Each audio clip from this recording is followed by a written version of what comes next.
and welcome to Getting Started with Shooting Tethered. My name is Gary Martin, the co-founder of RGG EDU. We make documentaries on well-known photographers and turn them into tutorials for you for production, pre-production, and post-production.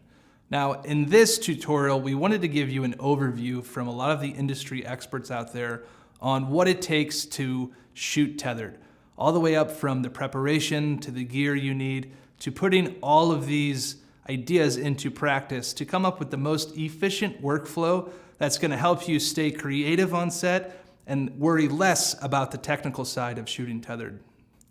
Now, there are a lot of other things to consider when you're thinking about shooting tethered. It is going to slow you down quite a bit. It is going to add quite a bit of added expense, and it is probably also going to add another person to your crew in order to run that shooting tethered station.